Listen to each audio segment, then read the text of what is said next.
I'm from church, okay? And they're like, you know, that's a sin. Don't you guys mess with that stuff, that weed. 22,000 fully grown pot plants were removed by a multi-agency drug task force today. Trayvon Martin's body tested positive for the drug THC, meaning that he had marijuana in his system the night he was shot. A new report has just been released by a drug trafficking prevention group, and it suggests that you're not as safe on the roads thanks to legalized marijuana. Local law saying one thing and federal law saying something totally different. We're going to see a lot more people being killed. Edible sales soared.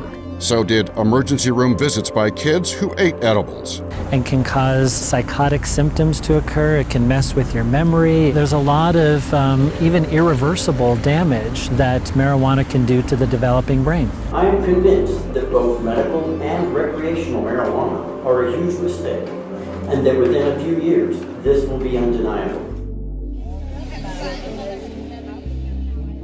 It's a crazy, long, drawn-out story. But on March 24th of 2014, we start treating him with cannabis. Cannabis saved his life.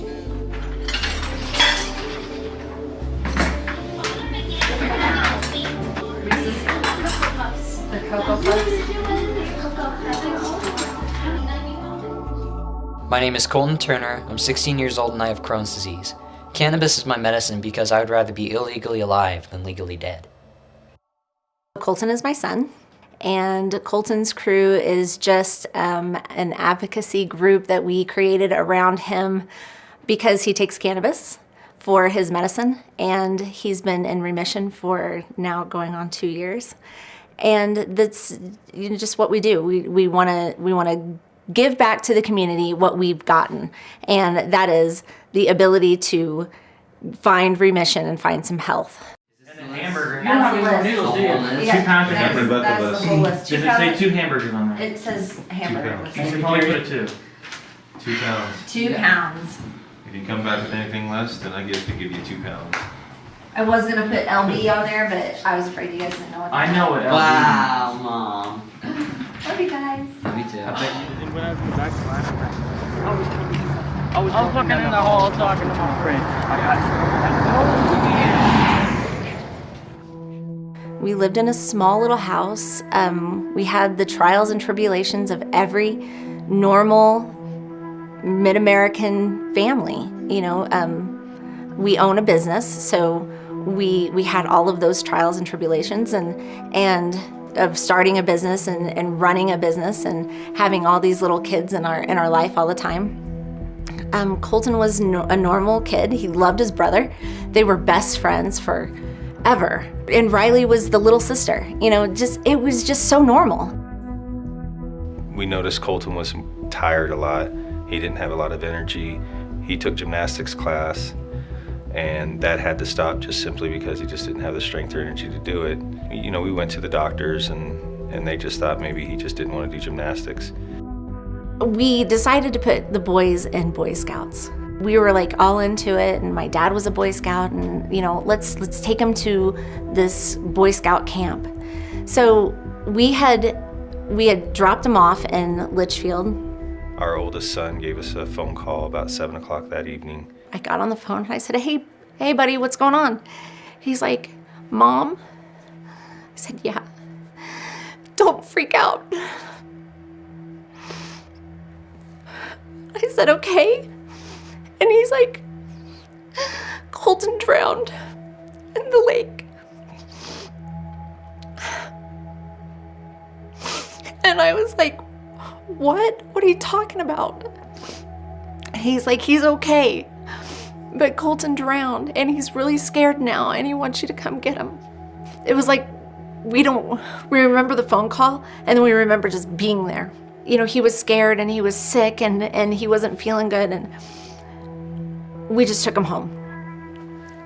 And after that, he just started getting sicker and sicker. And we were like, okay, he has bacterial infection from the lake water.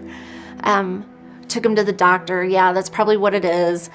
For 3 months, he had never really improved. The stomach pains increased. We went from a little kid who was riding his bike and doing all these great things to sitting on the couch, and we were like, okay, enough is enough. We need to get this tested. The doctor called. He told me right there, I mean, I can remember it so vividly, getting told that your kid has Crohn's disease. And I'm like, what is Crohn's disease? What are you talking about? I have no clue. And then he says, well, it's a disease of your GI tract and it's incurable. That was so traumatic. And we didn't know how to tell Colton. You know, it was really difficult. So we ended up having a family meeting and sitting down and explaining to all three of our kids that Colton has this disease and it's not ever gonna go away. And it was awful. You know, Colton deteriorated so fast. We just decided to take him up to the Mayo Clinic. Colton was put through the ringer of tests. He gave so much blood, I didn't think he had any left in him. MRIs and CT scans and blood work and you name it. And we ended up getting the full diagnosis that yes, he has Crohn's disease, and that was in January of 2012. They diagnosed him also with high fructose malabsorption. They've also let us know that he was 4 years behind the means in growth. He was about the size, maybe a little bit shorter than his sister that was 2 years younger than him. With Crohn's disease, it's an autoimmune disease, so the best way to treat it is to shut off your immune system so it doesn't attack itself. We put him on Asacol, and then we put him on Indicort, and he never got better. So we decided to do Remicade. It works pretty much like someone that has cancer. You would basically sit in a chair for several hours with an IV. He would be sick afterwards, and he ended up getting RA, so his joints hurt, and his knees, and his shoulders, and his elbows, and his hips. And he ended up having a crazy antibody and a serum sickness. So the Remicade wasn't working. It was making him sicker. And then it ended up giving him lupus. So all of these side effects that you can get from these medications, Colton was getting. The next medication was methotrexate. The very first dose he took, his nose immediately started bleeding and it wouldn't stop for 10 to 15 minutes. He got irritable and he was mad all the time. And I was upset and Tommy was upset and Riley and Skylar were like, what happened to my brother? The next course of action was prednisone. Colton had developed a spot in his heel where the bone was deteriorating. We were losing him. And we didn't know what to do. So they talked us into doing Humira. And that is one of the worst drugs that you can ever do. And it's the scariest thing. I was against it from the very beginning. You know, by this time we had started realizing that if there was a side effect, Colton most likely would develop one, if not all of the side effects that the medications were giving us. You know, Humira's major side effect is T-cell lymphoma, and once you develop T-cell lymphoma, your life expectancy is very short. And they were like, no, this is the next step, this is the protocol, this is what you're supposed to do. My mindset was the doctors know best. Kind of feel bad about it now, but you know, I of course started talking my wife into let's do the Humira. So after 3 months of really pushing, they finally talked me into it. And we went all the way up to Minnesota, which is an 8-hour drive for us, to get this shot. And the nurse gave him the first one. And I had to give him the second one.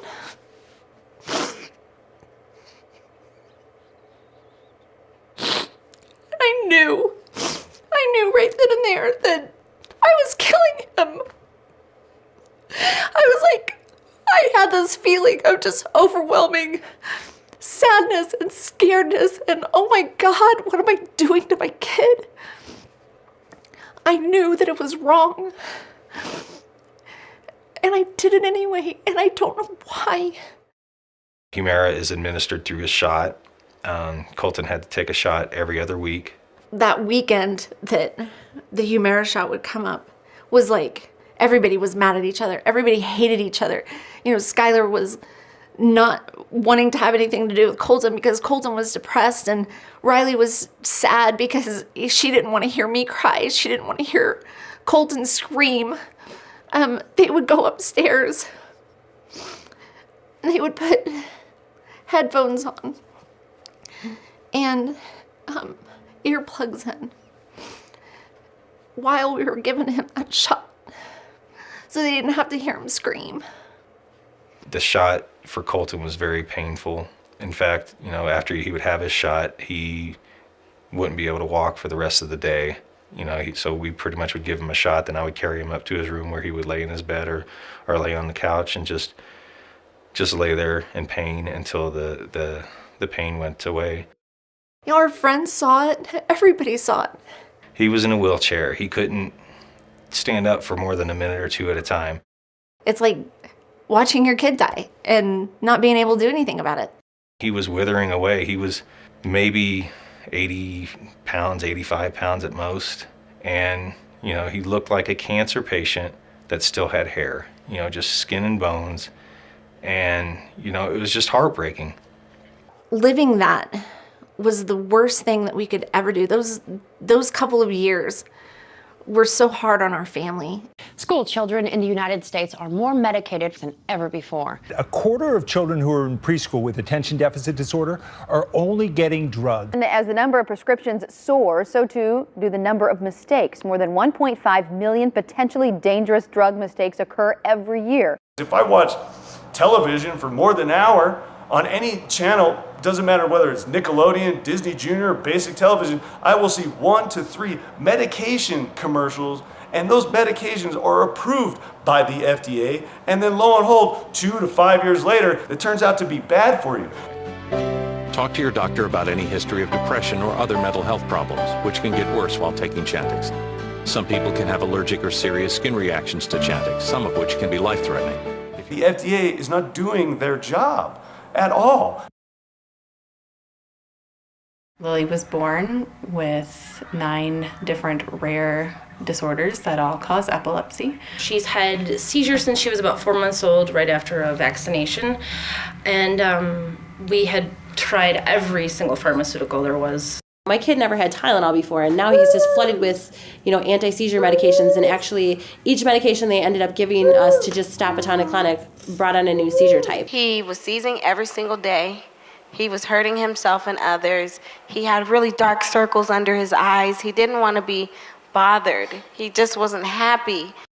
It just breaks your heart. It's your kid, so. Especially to be so young as well. Yeah.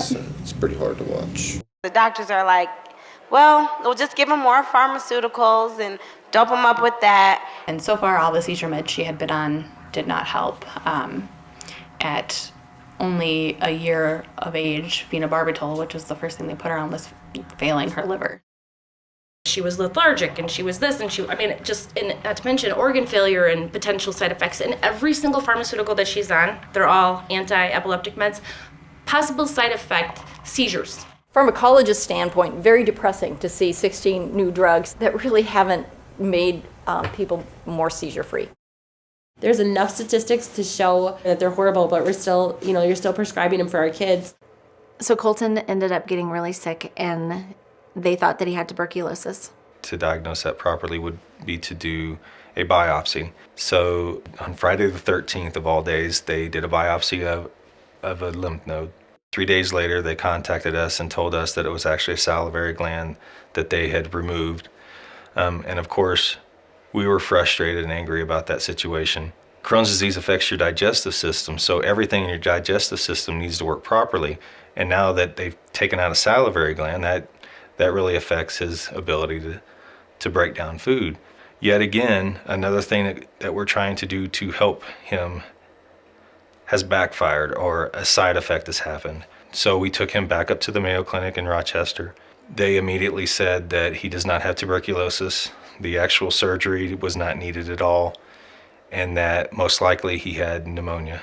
The doctors there then told us that he cannot be on Humira anymore, and that we need to start thinking about other treatments. My grandmother keeps saying, go to the reservation, go see a medicine man. And I'm like, oh gosh, Grandma, you're crazy.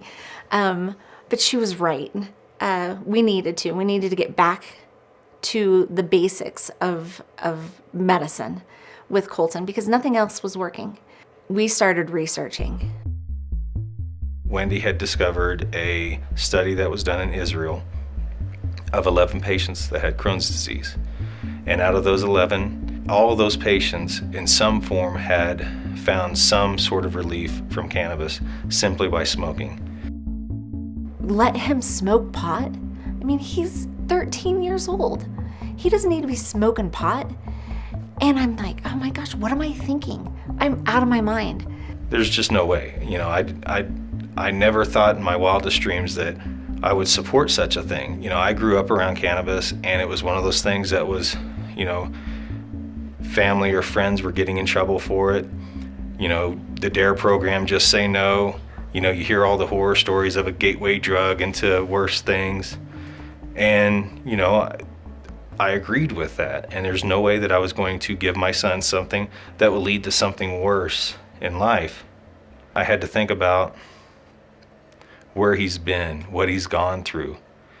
And, you know, I really needed to search my soul and actually just, you know, through the research of the medicines, we started seeing more and more positive things that came from cannabis and realizing that a lot of those things that we were told weren't true. Reefer. Is it really the cat's meow or a feast of death? Let's take a closer look.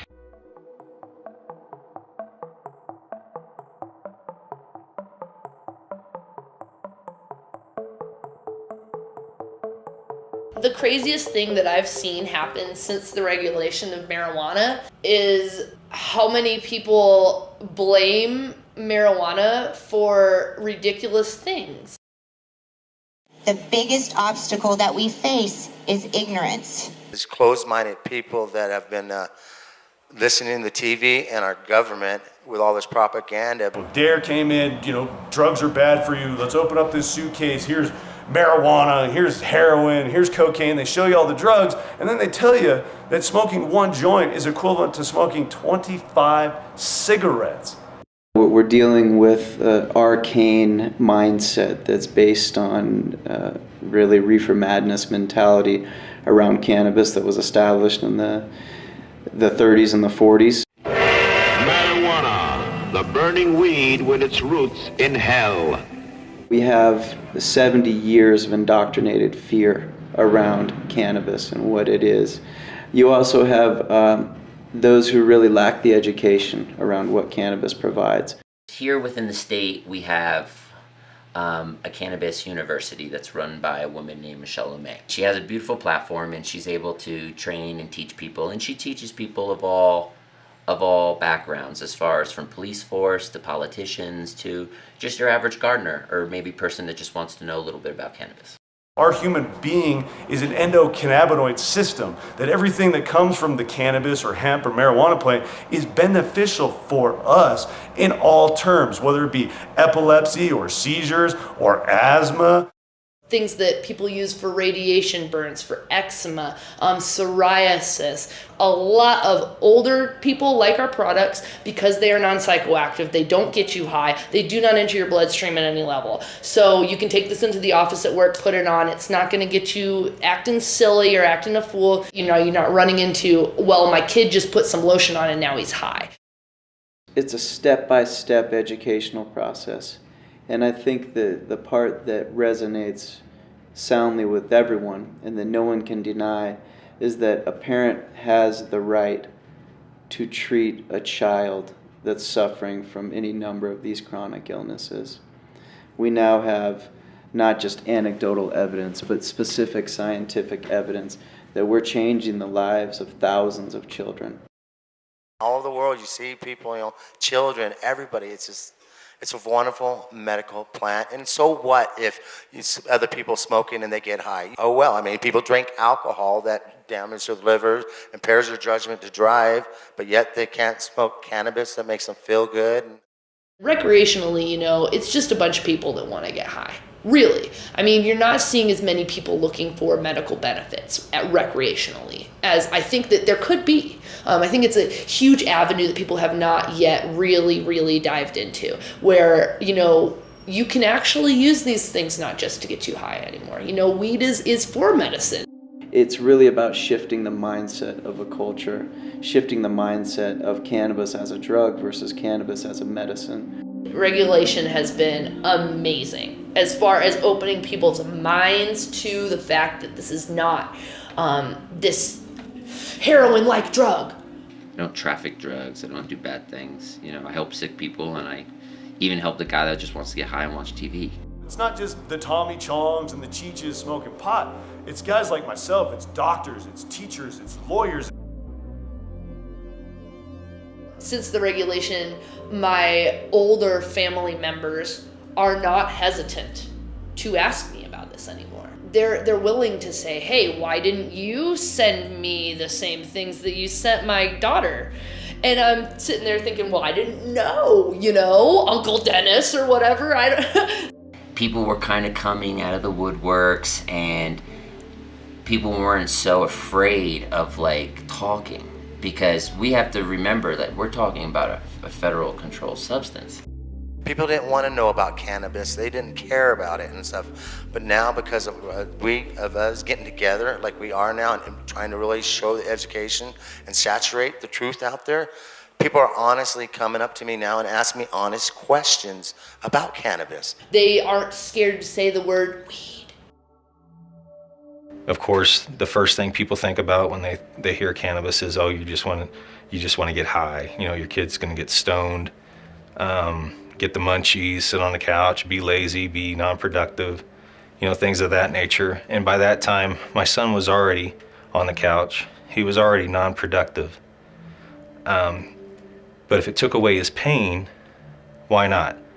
All of us as a family, you know, Skylar, Colton, Riley, Wendy and I, we all sat down several times and just really discussed and hammered it out and tried to figure out if it was the right thing to do.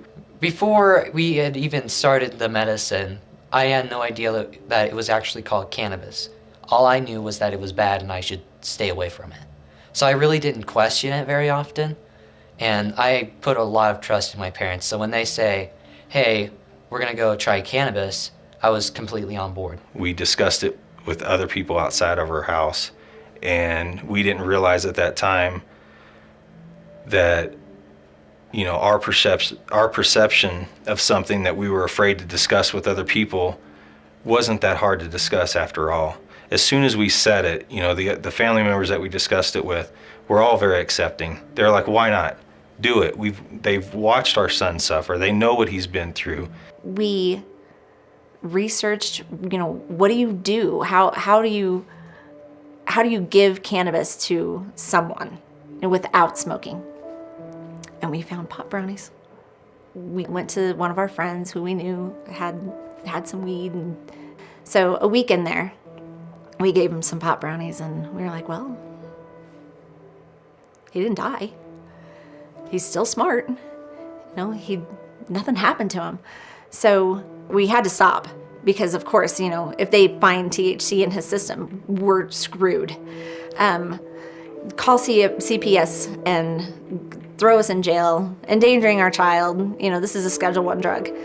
So we do the colonoscopy, and they say, you have 3 choices: Cimzia, surgery, or alternative methods. That was my go light. You know, that was the green light. They're going to allow us to do whatever we need to do or whatever we feel is right to do, and go for it. We told Colton that me and him were gonna go to Colorado, and, you know, I was just dad. You know, I was the one that would kick the ball around with him or play baseball, and Wendy was the one that, you know, she's mom. She treated them with the cuts and bruises and, you know, the aches and pains. I was always the caregiver. I was always the one that took care of him and making sure that his medicine was taken on time and that he was doing the right doses and just everything. I took care of him. So now I handed him to my husband, who always stayed in the background, watched the kids in the waiting room of the hospital waiting room while Colton and I were in with the doctor. And he had to do this. Tommy had to take care of Colton. And I had to give that up. And that was hard. We really didn't have a plan other than we wanted to wait until after his birthday so he could celebrate with his friends for his birthday. Because we didn't know. I didn't know if I'd ever see him again because he was sick and he was dying and he wasn't on any medications and he wasn't underneath any doctor's care anymore. And he was going to go to a state to take a Schedule I drug that we didn't know if it was going to work. We didn't know if it was going to hurt him. We didn't know anything about. So I watched them drive away thinking, oh my God, will I ever see him again? I told my family I was moving. Some of them, they're like, oh yeah, we're all for it. And then my daddy was like, well, he didn't really understand.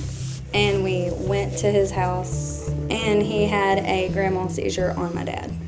And he said, now I know where you're going. He was on a midazolam drip in non-convulsive status in the ICU on a feeding tube, couldn't walk, talk, go to the bathroom, eat, nothing. So at that point, I just told the doctors, I'm not doing this anymore. We are in the hospital every 2 weeks.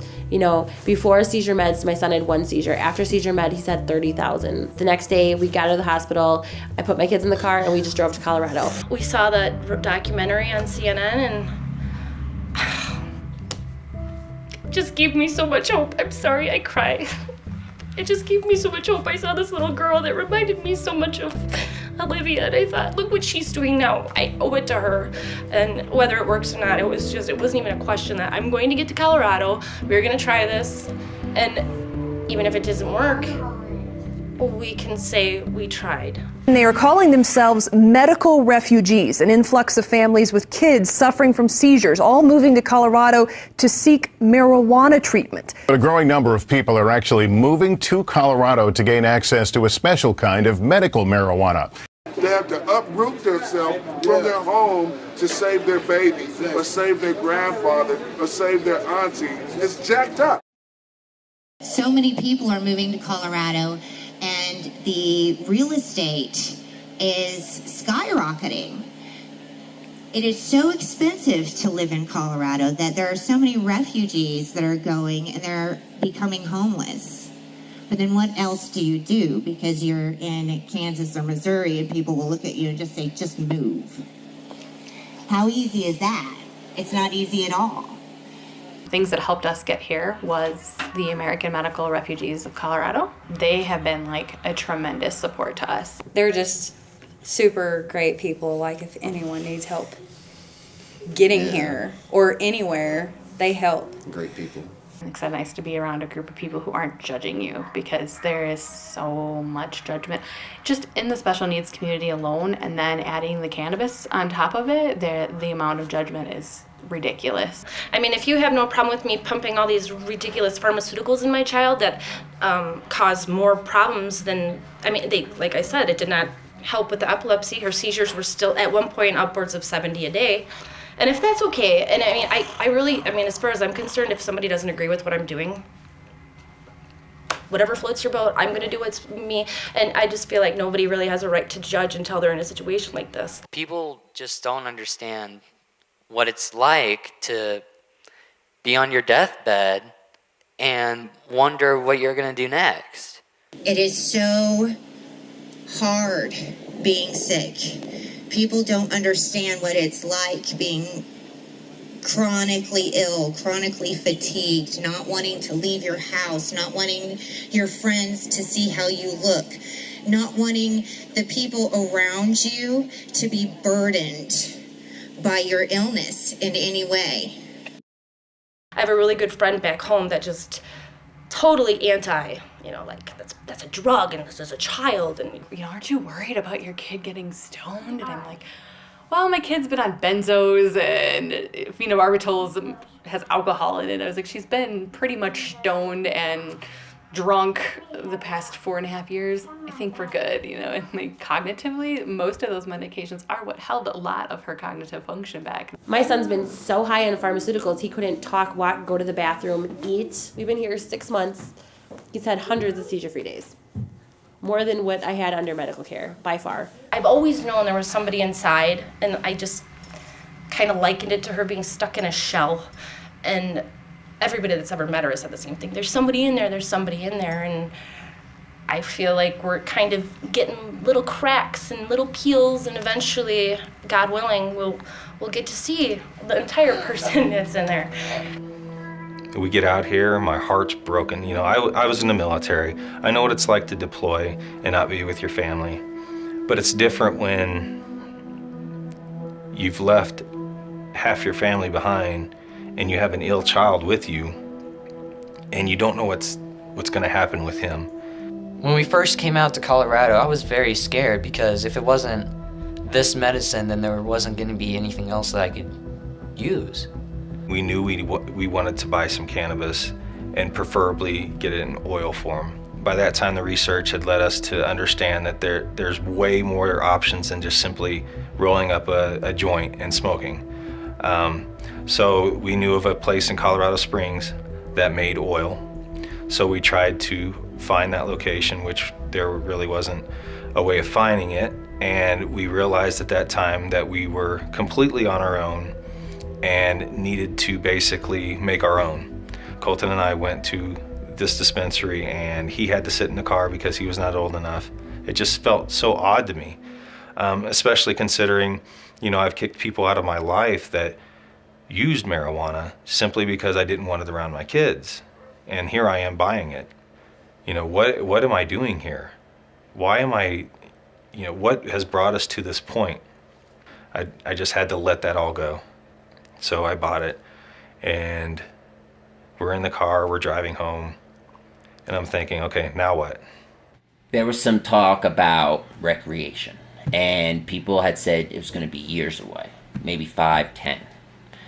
And within a year of the talk, I mean, we had recreation here in Colorado, and it was no time flat, and recreation was here. To the governor of Colorado, so let's talk about marijuana.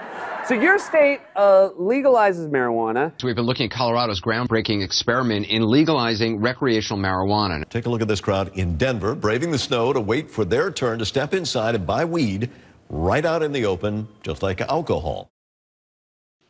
Log Lane is a small community out in northeastern Colorado on I-76. We are the first town in northeastern Colorado to allow medical and recreational marijuana. Because of the marijuana, we were able to get 2 of our streets in this town replaced, which hopefully this year we'll get 2 more of them done.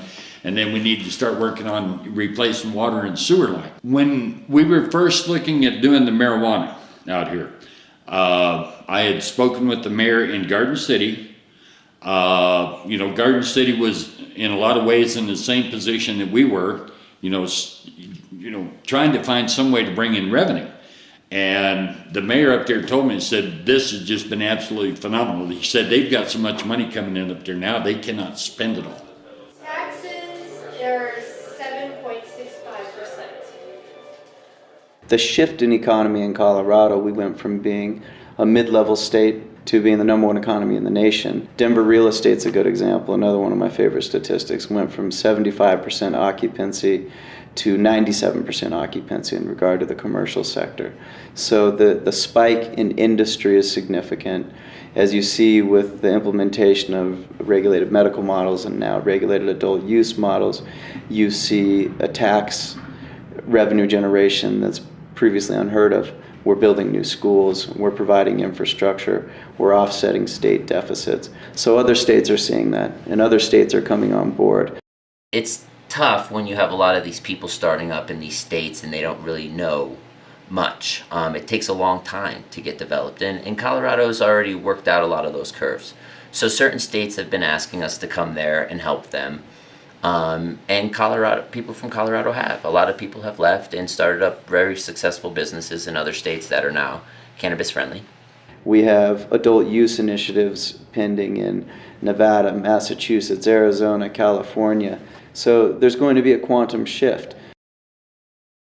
The debate over looser marijuana laws and the impact on teens. Are they smoking up more as a result? If it's legal, it's going to increase the chances of kids getting it. We already have 7% of 8th graders using it regularly, 22% of 12th graders. Since we've regulated in Colorado in 2009, we've had a 5% drop in teen use. The prohibitionist organizations cite a rise in consumption with teens. And there's very significant differences in the definition of the word use and consumption. So personal consumption is up a tiny bit, but the actual use by individuals has dropped 5%, which is a statistically significant number. More importantly, we've seen a 25% drop in the availability of drugs on school campuses. That means elementary schools, middle schools, high schools, colleges. You know, what we've done is we've replaced the pusher with a responsible business. And the effect of that is that you see precipitous drop in crime, you see record low murder rates, you see record drops in traffic fatalities, you see really a shift in the paradigm of what illegal drugs are versus legal drugs are. When I had my center, we had a patient that was under 18, and they were allowed to be a patient, but they had to be approved by 3 physicians. So they had to be signed off, and they had to be accompanied by an adult, so that they weren't buying, pot for their friends and stuff like that. And I do believe that there's kids, that need medicine and need to be able to have access to that medicine, but in a controlled setting, obviously. Let's be reasonable here. We're not saying, open door, everybody come and be able to buy like an ice cream shop, but we're saying if that kid needs to be prescribed that medicine for whatever reason at an early age, that there should be access for that. I haven't heard any issues of kids getting their hands on it. Last thing I want to do is bring anything into this town that's going to harm the town. The marshal did go around and talk to some other towns and cities about, that have had it there, if they had issues with it, and they hadn't. I have concerns about moving forward with not having a ban. The costs are huge as far as licensing, inspections. But with some regulation, you feel that gives you the tools you need to do the job? I think it's a step. Right now, we don't have any way to actually do those regulations. At least it's a step towards getting an idea of what we can do to go forward. We've seen obvious barriers from law enforcement. That's shifting. I'm seeing more and more of the law enforcement community realize that this is making their job easier. This is lessening the danger that they're put in by having to interface with drug-related crime gangs. Weed is definitely part of our culture out there. I remember I was a young lad, and older cats from the hood was trying to hand me these joints, and I'd push away from it for a minute. You know what I'm saying? It became gang infested. But there are too many individuals, both parents and others, who have lost their lives to drugs to give a ready answer that it should be legalized. I agree with you, sir, and there are lots of parents who've lost their lives to crack, cocaine, methamphetamines, and heroin, and they've somewhat gone in waves. Name me a couple of parents who've lost their lives to marijuana. Can't. Exactly, you can't. Marijuana is a drug. Will it kill you? No, hasn't killed anybody yet. We're still waiting for that to happen. Come on, CDC. Now, has marijuana caused deaths of people? Yeah. If you're going to go into the drug world and you're going to deal drugs and you're going to fuck with the cartels, you're going to get killed. But marijuana didn't kill you. Greed and profit, that's what's killing people. Instead of imposing the regulation and giving out licenses, for those next 5 years, you're going to bring every single black market to Colorado. Every grower that wants to make some money. For those 5 years, that unregulated black market is going to grow. You're going to have more crime. You're going to have more problems than you have now. So please, let's regulate it, but let's make it accessible too. The base theory of regulation, when we pushed it as lawyers back in 2009, 2008, as the medical model started to explode, was that by regulating, you would bring the business off the street and into a sophisticated business model, and that's what we've done. Colorado stops the weed coming from Mexico because everyone bringing that weed from Mexico, or they bringing beasters and stuff from Canada. But when you legalize it in Colorado, it's a strategic move. It stops the illegal trade of marijuana. What we did as an industry is really a first-of-kind approach. As we came to the community as a whole and we said, look, we're responsible. We want you to watch every single thing we do. We want you to put us on camera. We want you to track every second, every gram, every movement we take. And what that's done is really, it's begun to prove itself that these businesses are responsible. These stores here are extremely secure. I mean, you walk into one of those stores and there's more cameras and security in one of those than you have in a bank. They're putting rules and regulations down. Not just anybody has to can get a card. You can't just walk in there and say it hurts. You actually have to have proof from a doctor. It's a waiting process for sure. It has helped us tremendously. It's success, and what has followed that has become really the model for the world. This is not your good old-fashioned pot that you see in the movies. No, it's different. We use an oil and we take a little tiny bit on our finger and we rub it on her gums when she's seizing, and it brings her out of a seizure like that. There are no crazy side effects. She's not smoking a bowl in the corner anywhere, getting high.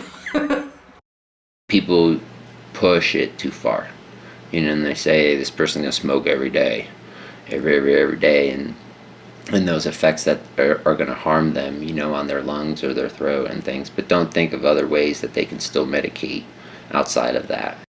Here I am, this dad with his 14-year-old son sitting behind him, making pot brownies hanging out of a window. Colton's sitting there on his computer, spraying Febreze, telling Dad how bad it's starting to smell. And the emotions all kick back in. Am I doing the right thing? What am I doing to my son? Am I going to get caught and kicked out of this hotel and get reported to the police for giving my son cannabis? I just had to let that all go. So we made the brownies. I was kind of curious about how it would affect me, because my dad said that it shouldn't get me high, because what he would do is he'd take one, eat one, see how it would affect him, and then take 1/4 of it and then give it to me. That night I kind of felt relaxed and I didn't really stress all that much. The next day, I started to see a little bit of results. I've had a little more energy. The pains didn't come as often and they weren't as painful. I gave him another portion of the same size, waited throughout the day. It was about lunchtime. He never really complained of anything happening. Gave him another one, and by the second day, cabin fever was setting in and we needed to go do something. So by that time he had taken about a day and a half's amount of cannabis through the brownies. And I decided just to take him on a drive. Nothing super physical, just take him on a drive, get him out of the hotel room. And we drove up the mountains and we found a spot that overlooked a bunch of the beautiful peaks here in Colorado. And we walked, maybe 300 yards, looked at these peaks.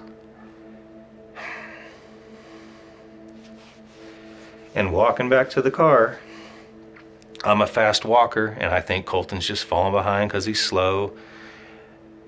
And I get hit in the head with a snowball. And then I see this little 14-year-old turd running away from me laughing. And of course my first reaction is to grab a snowball and throw it back, and then it's clicking. What?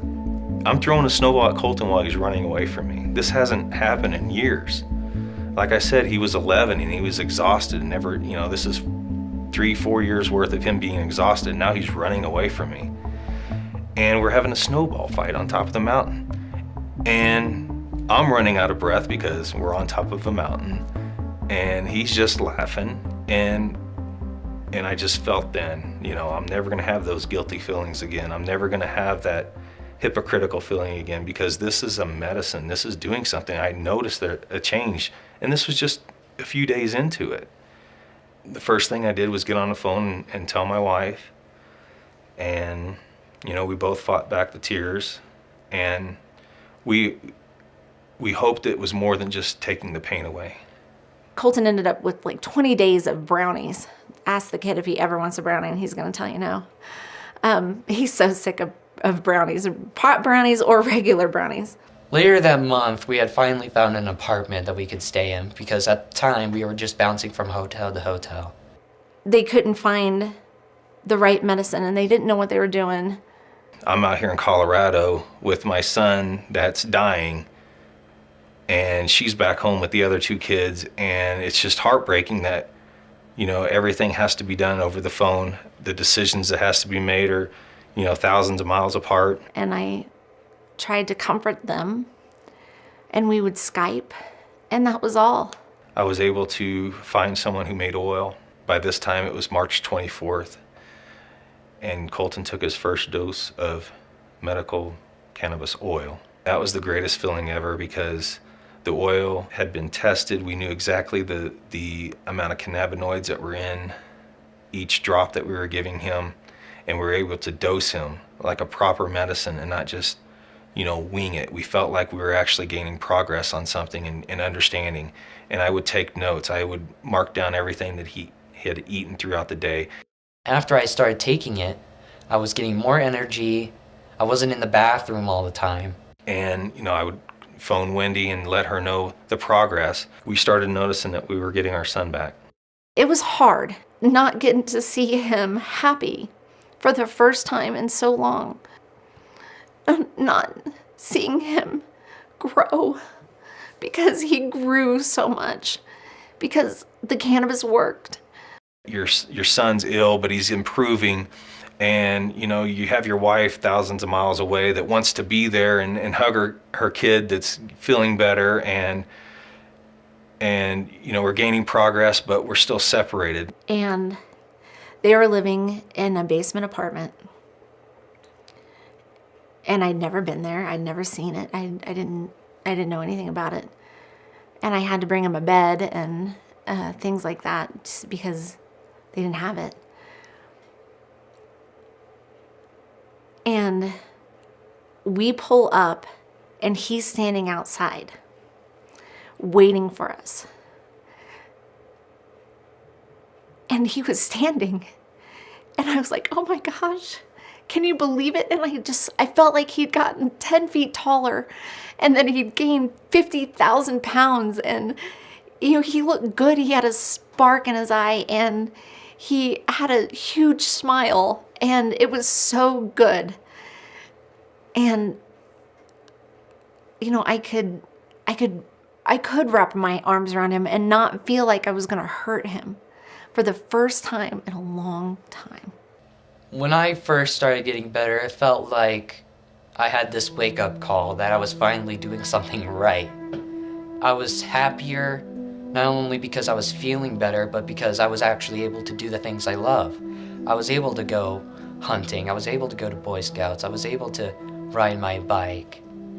And it just felt wonderful to know that all those things that I was missing out on, I could finally do again because of just one little plant. By then, we're starting to realize that, Colton's doing better, but this is a medicine that's not legal back in our hometown of Jerseyville, Illinois. What are we going to do now? We were living at home, and they were living here, and it was financially difficult. We were fighting about money and about what we were going to do and how are we going to leave our business. This is frustrating. This is a plant that is used as a medicine, and it's helpful. And it's not the only plant that's used as a medicine that we have, but this one's illegal for some reason. And we can't take it back to Illinois. So Colton and I are going to have to stay. It was working, and we needed to be here together as a family. By federal law, marijuana is still a Schedule I drug, the same as heroin, and transporting the medicine across state lines is still a question. When I got in this industry, at first, because I was young and naive and nobody had shown me the way, I don't have any mentors, I thought, okay, I'm going to do this because this is a fast way for me to make a lot of money for my family. Well, it's not. It's a hard way for me to make a lot of money for my family. Let's say you make $50,000 or $75,000 or even $100,000 in the cannabis industry. You can't apply for a loan. You're not going to live in a house because they're going to ask you where your revenue came from. And a bank's not going to loan you money because you generated your wealth off of working a cannabis job. In the last 3 years, I've had my bank account closed 4 times because of the name of my business. We do have an OTC line as well that's CBD only. We do sell it nationally. But as far as, we're concerned, the THC activates the CBD better and it works better with the THC involved. CBD is a compound that's not federally illegal. So in essence, if CBD can be traded, bought, sold, and moved across state lines, THC cannot be. Everyone's body is different, and the plant affects their body differently. So it's hard to figure out what exactly would work for you. There is no method to this madness. So please do not be discouraged at the first time if it does not work. There is something out there. There is a combination for you. If you take a large dose of THC and you get knocked out, then you may want to lower the THC a little bit, obviously. Just a little. But if you need that much, then there's really not much that you can do about it. In some states, there's caps on how much THC can actually be in that product. So they might not be getting the relief that they need from that.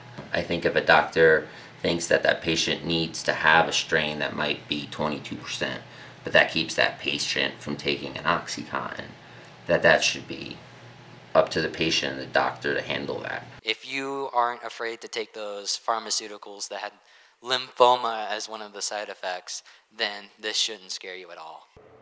When we moved, we knew that it was time to find Colton a doctor. And I had called a ton of them. And I had said, "Are you cannabis friendly?" And they would say no.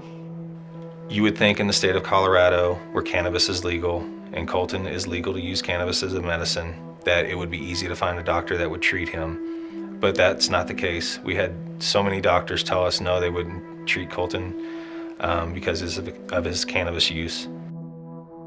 I was angry. Just because he was taking cannabis didn't mean that he was a criminal. It was working, and I wanted to prove that. I finally made my last phone call, and I was desperate. And I was sad, and I was angry. And I said, "You are my last hope. I don't know what to do." And they said, "Well, we're not taking patients, new patients." And I was like, "Well, is there any person that you could call for me in the whole state of Colorado that would take him so we can understand if he's really okay?" And she said, "Well, hold on a second." I was crying. I was mad. I couldn't believe that just because he was a cannabis patient meant that no doctor wanted to touch him. And she got back on the phone after a couple minutes and she said, "We're going to go ahead and take him." And I was like, "Thank you." Up until then, it was just pretty much Colton and I and Wendy back home just trying to wing this on our own. But the GI doctor that they wanted to send us to, I had already called. If they did not feel Colton should use cannabis and asked us to stop and we did not, that they would report us to the Child Family Services. They would call CPS on us if we didn't allow them to treat him the way they wanted to.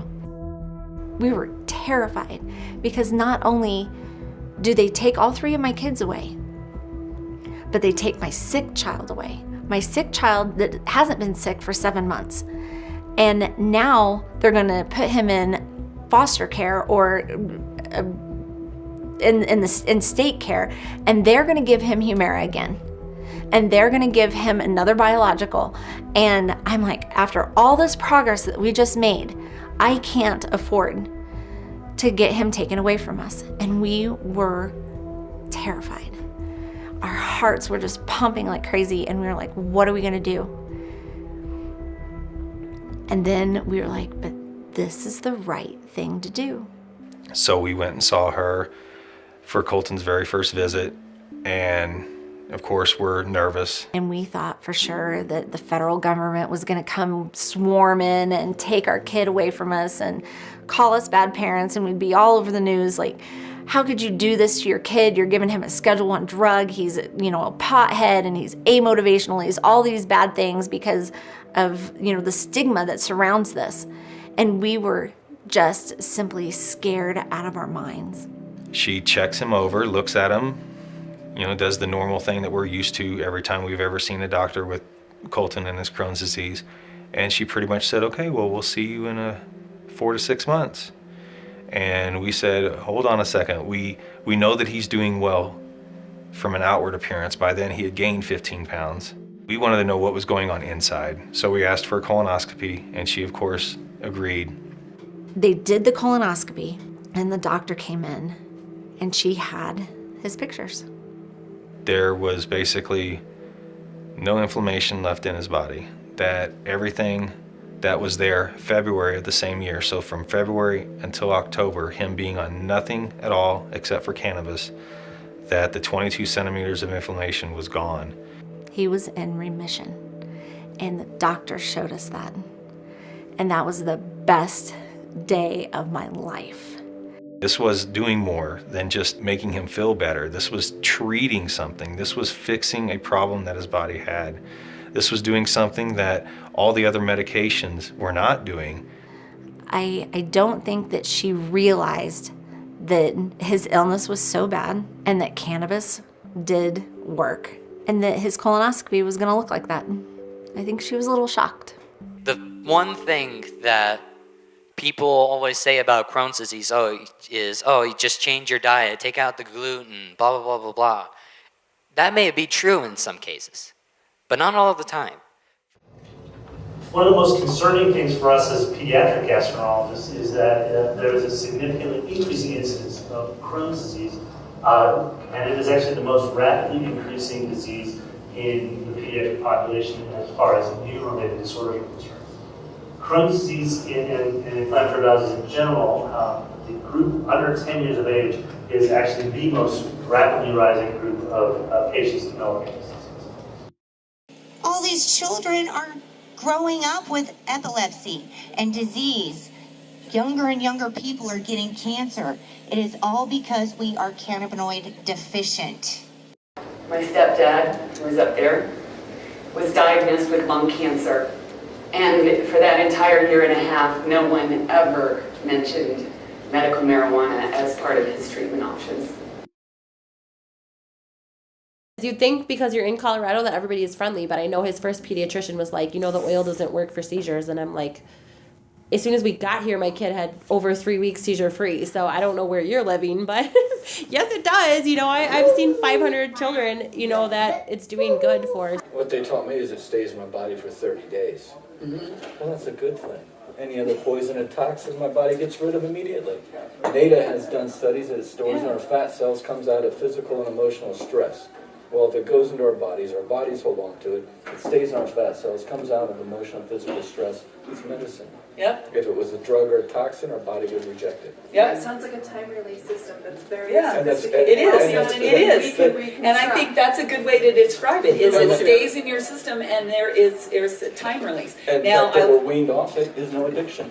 And I'll tell you where they use that argument against us, because it's like, this sounds really good, and then I hear it from the other side, is if it stays in your system, then it must still be causing an effect, and that's why you're impairment. That's the impairment. It only comes out at times of stress, physical and emotional stress, according to And you know what my answer is? Prove it. When it comes to talking to doctors, I have seen the conversation change in the time that I've been involved. I don't hear no medical value anymore. Now what I hear from researchers and clinicians is, I want to know more. I want more data. I want more information. I want to know what this works, what conditions this works for. I want to know how to dose my patients. I want to know about strains. I want to know about edibles and vaporizing, all these different things, because their knowledge isn't out there. In 2013, the CCFA amended this and added this statement, which is that they support calls by various health organizations urging review of marijuana status as a federal Schedule 1 drug. By being a Schedule 1 drug, it makes it very difficult to study the effects. As of now, we know maybe 10 to 15 compounds. There are so many more that are in cannabis, and it's going to take time to study those compounds and research and whatnot. And the best way to do that is with qualified researchers. And it's not like the cannabis industry has tons, because if you even said you were applying for a cannabis study, you would get fired. There are children that have gone into remission, that have cured disease that Western medicine isn't curing today. And that's because of the absence of access to this plant. Somebody could have the cure for cancer in their closet, but they're too afraid to tell anybody about it or to share with anybody because of the repercussions of the law. It's time for people to know that patients are real. We're not criminals. We're not willing to stand in the shadows anymore. This is medicine. Cannabis is medicine.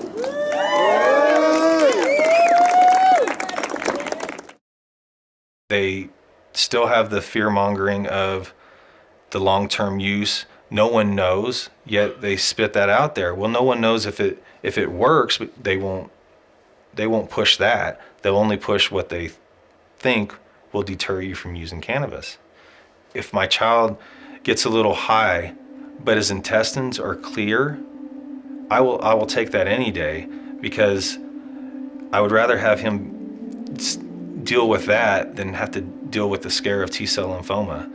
If he gets hungry, oh, what a wonderful side effect. Oh, my child's hungry, he can eat. My son has Crohn's disease. Eating is one of the hardest things to do with someone with Crohn's disease. And if cannabis has a side effect of being hungry, I'll take that.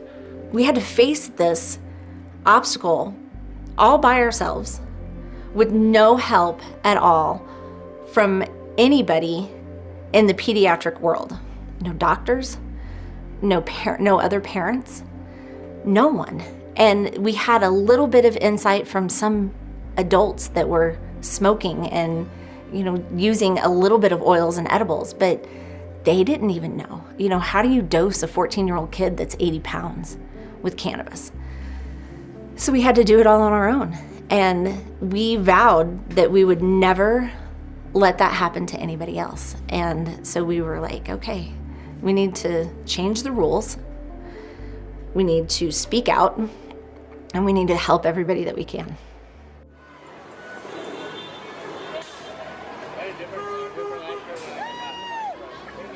Who here would rather be illegally alive than legally dead?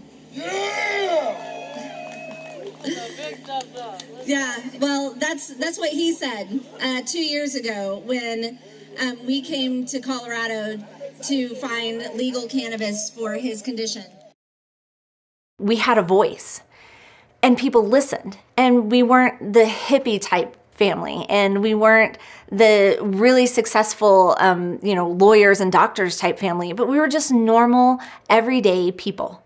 And we used a Schedule I drug to put our child in remission. And we needed to make sure that the law states that everybody should have that option. There is new research on the use of marijuana as medicine in Colorado. I'd rather be illegally alive than legally dead. 4 times a day, 15-year-old Colton Turner takes his medicine. It's cannabis oil used to treat his Crohn's disease, an illness he's been fighting since age 11. I wound up in a wheelchair. He got sick, and we had no other options. I just started talking to people. I told everyone that I knew how it was helping me and how I want to help others. And luckily, I have a lot of friends who are very supportive and just want to make sure that I'm okay. And they were all for it. Hi, everyone. My name is Colton Turner. I am a canaholic.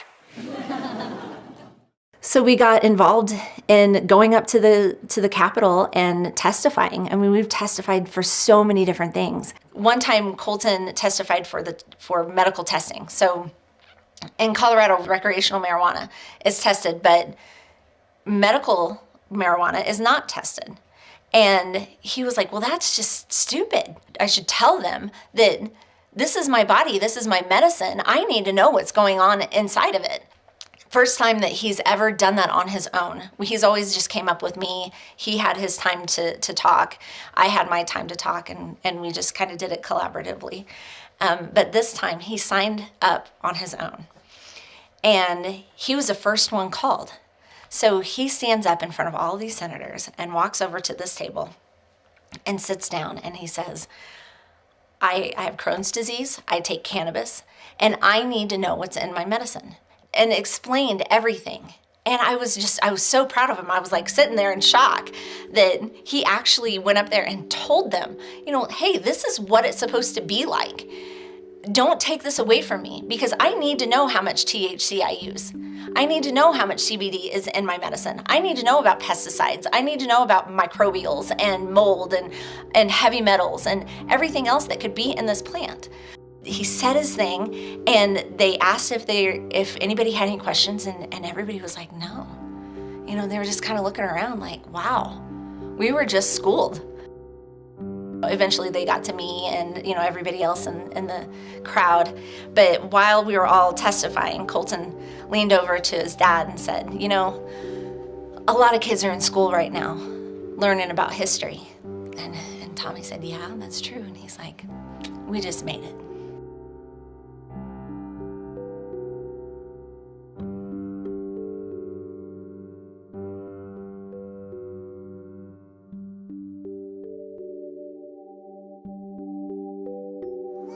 A lot of times, our legislators, the people that are there to represent us, they don't really hear from us. Politically, it's dangerous for some of these politicians to step into the conversation. But I would say as individuals, there's not an outright objection for the most part. Just 12% today think pot is more dangerous than alcohol. 73%, nearly 3/4, think alcohol is more dangerous. Our judicial system was here for us. And it's disheartening when our representatives are not listening. Today, it's gone berserk.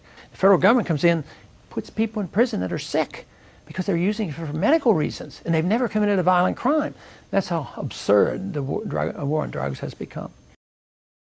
It's not safe for anybody anywhere right now. It's not safe in Colorado. It's not safe in California. It's not safe in Washington. You can still get arrested. You can still go to jail for a plant. March 8th at City Hall, they're voting to shut us down. Not just me, but every pot club in the Springs. Why are they not allowing us to grow a plant in our yard that allows us to be pain-free?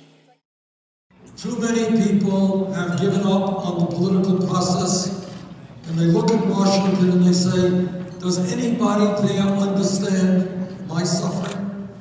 We need our policymakers that are making decisions to realize that the decisions that they're making each and every day when they're working on these bills are affecting the lives, the daily, day in and day out lives of each and every patient here in Colorado. Legal, safe, and affordable access to this medicine must be protected. How many of you have served? It's a lot. These guys need help. We need regulation. We do need a license, but we also need a place to ascend. To be able to bring these guys there, to be able to use this medicine to help them. We see a lot of movement happening with veterans demanding more access to medical marijuana. We've got a lot of veterans who aren't fortunate enough to live in Colorado or in some other state where cannabis is legal as well. So they have to be criminals. I did 15 years of service. I got PTSD. As soon as I went to the VA, of course, they shoved down all this other kind of medication. Give me a horrible life. Started smoking medical cannabis, and wow, I can see the difference. It started to change. I wasn't having as many flashbacks. I wasn't paranoid. I wasn't stressed out. If you don't get to the root of the problem, it's causing especially the mental and psychological issues that so many veterans go through. And all you're doing is masking it with the pills that they're popping out left and right. What good does it do? The PTSD petition was the first petition to be decided in the public domain. And that's only because it got reviewed and promoted by the Scientific Advisory Council. Yeah. Otherwise, it had never even gotten into the public. Yeah. And before, they had a couple of doctors that would go, hey.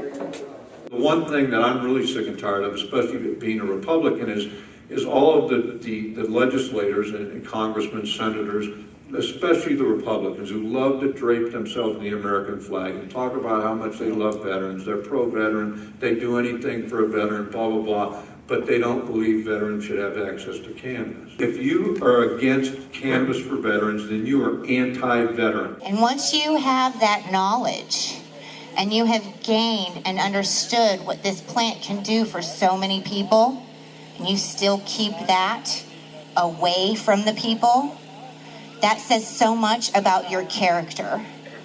And if that is the kind of people that are running this country, what are we doing? Where are we going? Nowhere. People should be able to have the right to take it, to save their life. Because I'm sure that a lot of you feel the same. I would rather be illegally alive than legally dead. Amen to that. He doesn't want anybody to have to go through what we went through. And that's why we try to talk about our story and tell people about it. Wendy, wondering if you would be willing to share more information on cannabis. My daughter has Crohn's and was diagnosed 8.5 years ago. She's had 5 surgeries, including the removal of her colon. Looking at other options for my daughter and would like to know how much does it cost? How do you know what to buy? How often does he take it? Thank you for sharing your information. I would love a response if you have time. If not, I understand. Thank you for sharing what you do. Okay. We were the first. We came to Colorado not knowing anything. He is the first pediatric patient to have a red card for Crohn's disease, and nobody knew how to dose him. This is awesome. Thank you so much. It's all good. I never thought that I would let my son use cannabis for any reason, let alone that I would let him use cannabis as a medicine to treat his Crohn's disease. But when you deal with other medicines not working and you watch your son deteriorate to the point of being near death, you can't help but think, why not? What do we want? Legalization! When do we want it? Now! What do we want? Legalization! When do we want it? Now!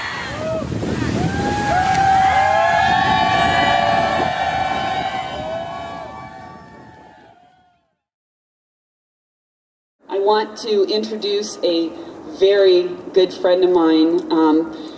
Dawn Wanser is, she's phenomenal. She and her husband moved their 2 boys to Colorado from Nebraska. Her 2 sons have a devastating condition called metachromatic leukodystrophy. Got it. Unfortunately, shortly after they moved here to Colorado, Dawn's oldest son, Cody, passed away from this illness. And when she told me last year that they couldn't go back to Nebraska where Cody was buried and visit his grave if they wanted to take Jacob, her other son, with them because they couldn't take his medicine. And that just broke my heart. Patients shouldn't have that kind of barrier. I'm sorry to say that over the summer, Dawn lost her second son, Jacob. But we want her to know that Jacob is here with us today. Dawn is going to be releasing the lead doves, 1 for each of her sons. She's going to release 2 today for us on behalf of patients across Colorado and around the country.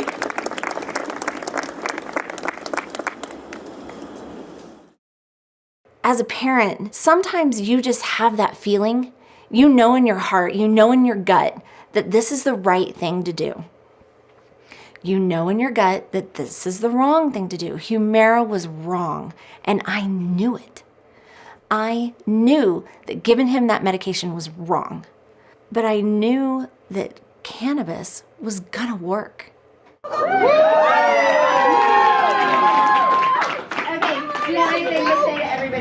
Thank you all for coming and supporting me in this journey that I've had so far.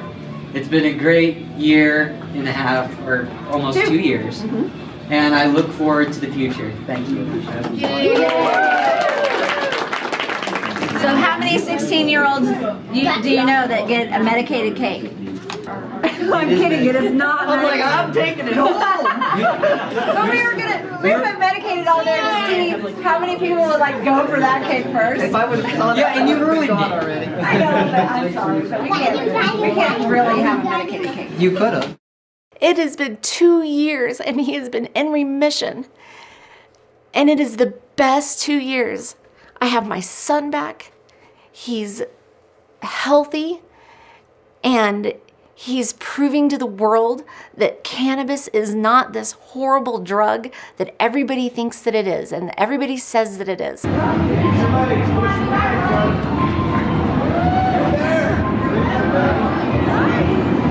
This may not help everyone, but if it could help one more child, that's one more child that doesn't have to have their intestines removed, that doesn't have to die, that doesn't have to suffer in pain until that day comes.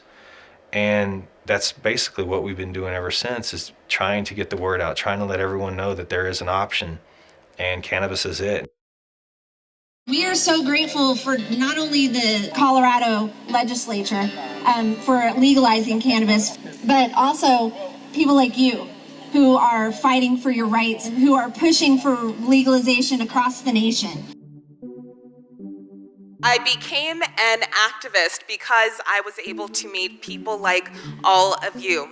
Without you, this is never going to be a movement, and this will never become alternative medicine. People will never be able to get the medicine that they deserve and need. You know, you gotta focus on the big picture and remember why we're here. Honestly, I wish I had known about this when she was still a baby. Go to the Capitol with the veterans and the medical patients, okay? To whether support them or just be there. You understand? Just to find out what's going on. If we educate one person, that person then goes and educates 10. So please become an advocate, preach, educate others about alternative medicine. Not only educate our friends, but our family, our clergymen, our teachers, our politicians. We have to make them actually represent us. Talking to legislators, coming up with the numbers and the explanations of why you need THC as well as CBD, why it takes more than 6 plants. Everyone in the nation is watching and waiting to see how you all continue to progress in this new legal era. I commend all of you for taking those extra steps to continue educating and pushing for this unity and community that'll continue to advance our cause so that the stigma is weakened and we just continue to fight and win. We are all in the same fight, and we're all here together. Who says that the biggest ways people give up power is by not knowing we have it to start with. Well, we have it and we're going to use it. This 2 years hasn't just been all about Colton. It's been about cannabis and about the kids that have epilepsy and the people that have cancer and the veterans that have PTSD and the people that have fibro and just every illness out there that could be helped by cannabis. Cannabis has saved my life. Advocating is something that I'm going to do forever. In 5 years, I may have a job here. In 10 years, I may have a job there. But I'm always going to be doing this.